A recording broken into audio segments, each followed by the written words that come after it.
I love you. এইটা কি দাদু? বুঝলাম না, মানে কি? মানে প্রেমপত্র। I love you.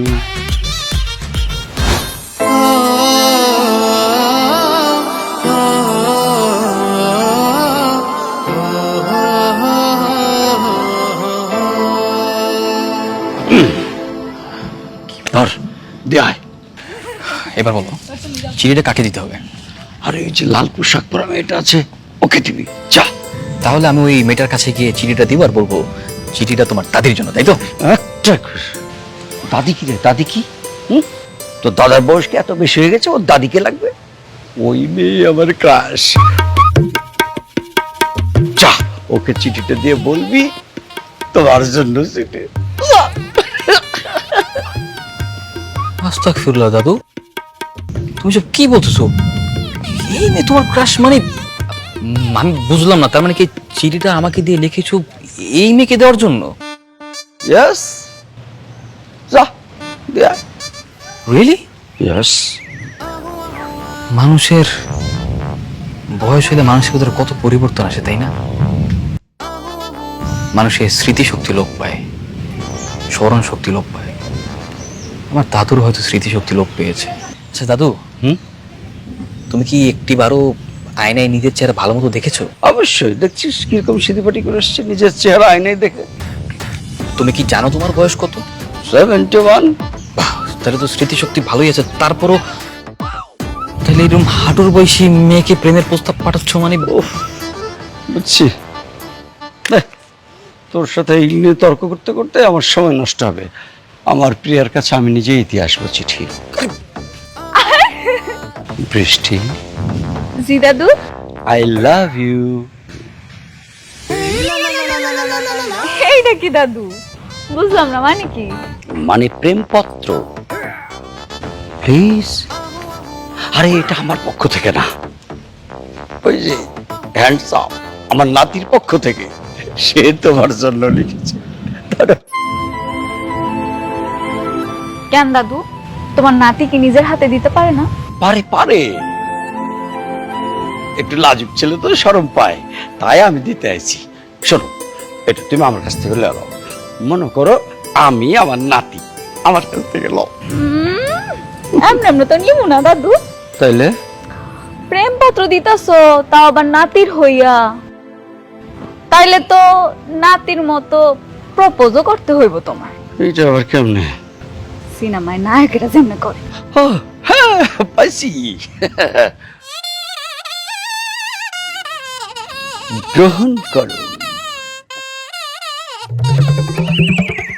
হায় রে ভালোবাসা, ভেবেছিলাম বিদেশে এমন 900 বিয়ে হয়, প্রেম হয়, যা খুশি তাই হয়। কিন্তু আমাদের দেশে আমার দাদু যে এমন কাজকর্ম করে বেড়াবে এটা আমি কল্পনাতেও ভাবিনি। ভালো হয়েছে, আমার বাবা আমাকে ছোট থেকে শহরে নিয়ে মানুষ করেছে।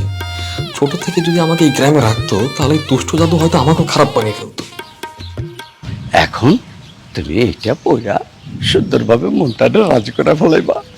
বাকি কথা তোমার বাপ্পার লোক আমি কয়ে রাজি করে নেব, ঠিক আছে? এখন আসি প্রিয়া, বাই বাই। Bye bye. চল। পাগল ছেলে। প্রিয় বৃষ্টি, প্রথম দেখাতেই তোমার প্রেমে পড়ে যাই। কি করে বোঝাবো কতটা ভালোবাসি তোমায়। বুঝলাম না, দাদুর এই নাতিরে তো আগে কোনোদিন দেখি নাই। কোথাকার নাতি? কেমন নাতি রে? আর তুই চিনতে পারলি না? এইটা হইলো দাদুর আপন নাতি, দাদুর একমাত্র ছেলের একমাত্র সন্তান। শুনছি হেরা নাকি খুব অহংকারী, ঢাকায় থাকে। একবারে লইগা দাদুর লগে দেখা করতে আয় নাই। দাদুও মেলা জিদ্দি, দাদুও ঢাকা যায় নাই। কিন্তু এতদিন পরে গ্রামে আইছে কিসের জন্য? শুনছিলাম হ্যাঁ নাকি ফেল করছে, মানসিক ভাবে বলে ভাঙ্গা পড়ছিল। এই লিগা মন মেজাজ ঠিক করতে এই প্রকৃতির দেখতে আমগো গ্রামে আইছে। আচ্ছা, গ্রামের প্রকৃতি দেখতে আইসা তোর প্রেমে পড়ে গেছে, তাই তো?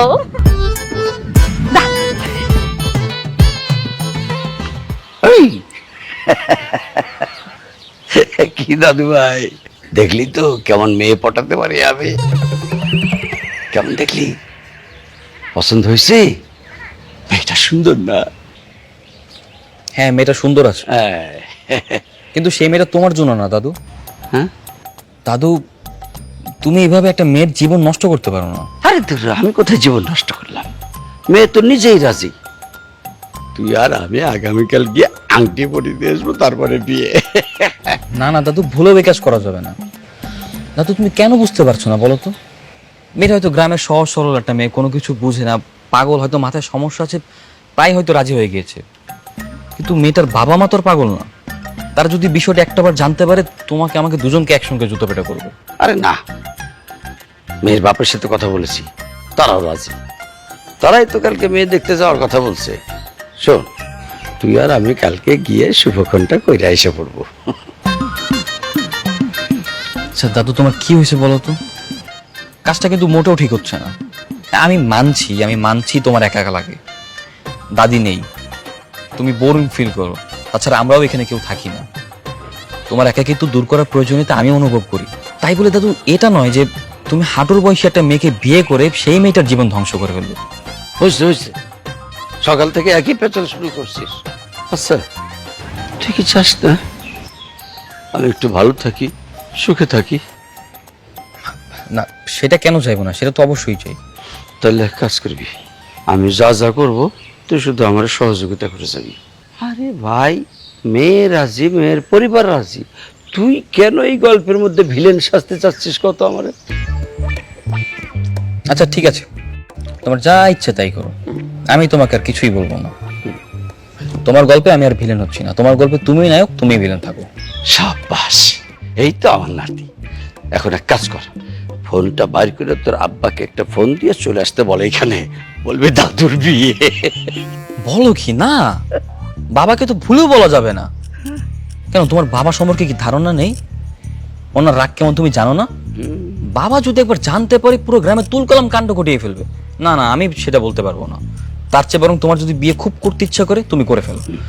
পরে না হয় বাবাকে জানিয়ে দিবে যে তুমি বিয়েটা করে ফেলেছো, তখন বাবার কিছু বলতে পারবে না। আর আমি এসবের ভিতর নেই। কথাটা তুই মন্দ বলিস নি, তবে তাই হইল। কিন্তু কাল আমরা সন্ধ্যার পরে মেয়ে দেখতে যাচ্ছি, এইটা তো ঠিক। আচ্ছা ঠিক আছে। সহজ নাতি।